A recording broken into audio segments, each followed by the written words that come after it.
నిర్గమకాండము 2వ అధ్యాయము. లేవి వంశస్థుడొకడు వెళ్ళి లేవి కుమార్తెను వివాహము చేసుకొనెను.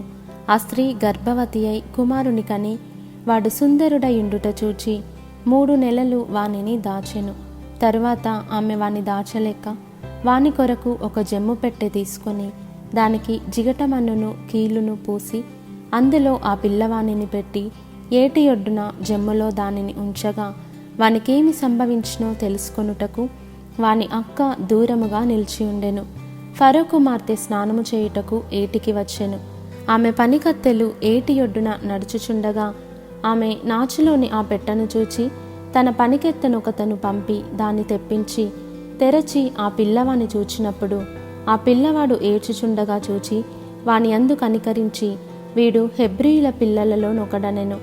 అప్పుడు వాని అక్క ఫరో కుమార్తెతో, నీ కొరకు ఈ పిల్లవాన్ని పెంచుటకు నేను వెళ్ళి హెబ్రీ స్త్రీలలో ఒక దాదిని పిలుచుకొని వత్తునా అనెను. అందుకు ఫరో కుమార్తె వెళ్ళుమని చెప్పగా ఆ చిన్నది వెళ్ళి ఆ బిడ్డ తల్లిని పిలుచుకొని వచ్చెను. ఫరో కుమార్తె ఆమెతో, ఈ బిడ్డను తీసుకొని పోయి నా కొరకు వానికి పాలిచ్చి పెంచుము, నేను నీకు జీతమిచ్చేదనని చెప్పగా ఆ స్త్రీ ఆ బిడ్డను తీసుకొని పోయి పాలిచ్చి పెంచెను. ఆ బిడ్డ పెద్దవాడైన తరువాత ఆమె ఫరో కుమార్తె యొద్దకు అతని తీసుకొని వచ్చెను. అతడు ఆమెకు కుమారుడాయెను. ఆమె నీటిలో నుండి ఇతని తీసి తినని చెప్పి అతనికి మోషే అను పేరు పెట్టెను. ఆ దినములలో మోషే పెద్దవాడై తన జనుల యొద్దకు పోయి వారి భారములను చూచెను. అప్పుడతడు తన జనులలో ఒక హెబ్రీయుని ఒక ఐగుప్తీయుడు కొట్టగా చూచెను. అతడు ఇటు అటు తిరిగి చూచి ఎవడునూ లేకపోగా ఆ ఐగుప్తీయుని చంపి ఇసుకలో వాని కప్పిపెట్టెను. మరునాడు అతడు బయట నడిచి వెలుచుండగా హెబ్రీయులైన మనుషులిద్దరూ పోట్లాడుచుండిరి. అప్పుడతడు అన్యాయము చేసిన వాని చూచి, నీవేళ నీ పొరుగువాని కొట్టుచున్నావని అడుగగా అతడు, మా మీద నిన్ను అధికారినిగాను తీర్పరినిగాను నియమించిన వాడెవడు?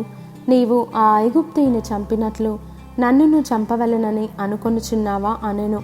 అందుకు మోషే, నిశ్చయముగా ఈ సంగతి బయలుపడెననుకొని భయపడెను. ఫరో ఆ సంగతి విని మోషేను చంపచూచెను గాని మోషే ఫరో ఎదుట నుండి పారిపోయి మిద్యాను దేశములో నిలిచిపోయి ఒక బావి యొద్ద కూర్చుండెను. మిద్యాను యాజకునికి 7 కుమార్తెలుండిరి. వారు వచ్చి తమ తండ్రి మందకు పెట్టుటకు నీళ్లు చేది తొట్లను నింపుచుండగా మందకాపరులు వచ్చి వారిని తోలివేసిరి.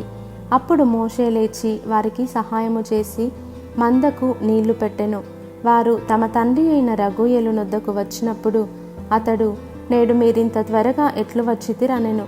అందుకు వారు, ఐగుప్తీయుడొకడు మందకాపరుల చేతిలో నుండి మమ్మను తప్పించి వడిగా నీళ్లు చేది మన మందకు పెట్టెననగా అతడు తన కుమార్తెలతో, అతడెక్కడా? ఆ మనుష్యుని ఏల విడిచి వచ్చితిరి?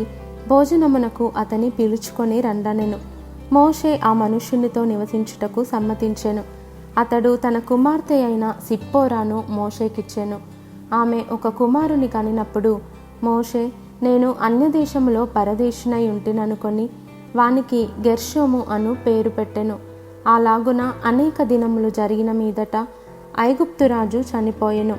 ఇశ్రాయేలీయులు తాము చేయుచున్న వెట్టి పనులను బట్టి నిట్టూర్పులు విడుచుచు మొరపెట్టుచుండగా తమ వెట్టి పనులను బట్టి వారు పెట్టిన మొర దేవుని యొద్దకు చేరెను.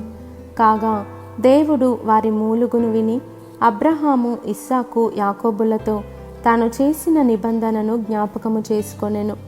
దేవుడు ఇశ్రాయేలీయులను చూచెను. దేవుడు వారి యందు లక్ష్యముంచెను.